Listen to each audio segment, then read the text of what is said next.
This is a very quick overview of how I create a painting from a photograph. The first step is always to adapt the photograph to the needs of a painting, which are different. So I'm creating some space around Benji here, partly so that he sits more comfortably in the frame, partly to give me room to paint his forepaw. I've now removed the background, the original background, and replaced it with a painted background. And here I'm adjusting the color of the background to suit Benji in particular. Now, the first thing we do, we work from the outside in actually, and so the first thing we do, I'm going to paint here, is the settee. Might sound a bit odd, but it's just the way that it makes sense to do things.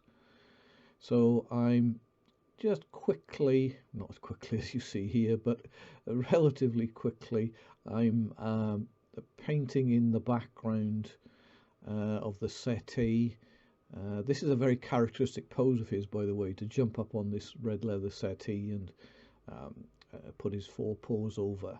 So it's something that the owner was particularly keen to have reproduced. And so, but I don't want people to look at the settee really. I want them to look at Benji. So I've painted the settee, and now I'm going to start on the dog. And again, we start on the outside and work in. So I'm starting with the outside of his legs. Now, each brush stroke is thicker at the start and thinner at the end. So I need to layer that so that the thin bits are the bits that you see more of.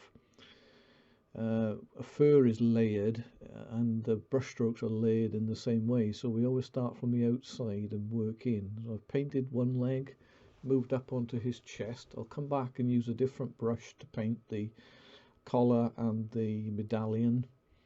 And now I'm coming down his other leg, and obviously I've got the problem here that I need to add a bit of forepaw in where it's missing completely. So just coming down,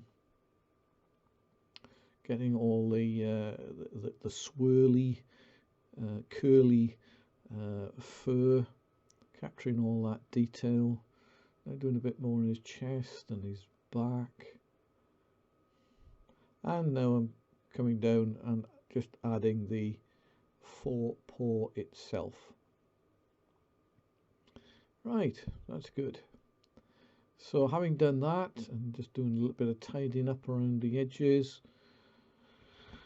we can come up and paint his collar. Now the owner wanted the collar and the name tag thing painted in.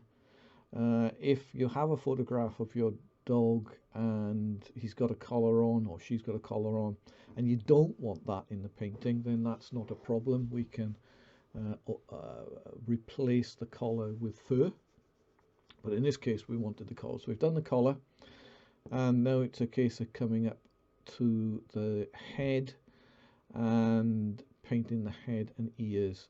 And oh, Benji looks like he'd been out for a walk on the day this photograph was taken, so he's a little bit disheveled, shall we say. And so as well as painting his fur, I'm also in effect tidying it up a little bit to make him look that bit tidier. That's something that can be done. On the other hand, if you know the object is a windswept sort of painting, that can be done as well.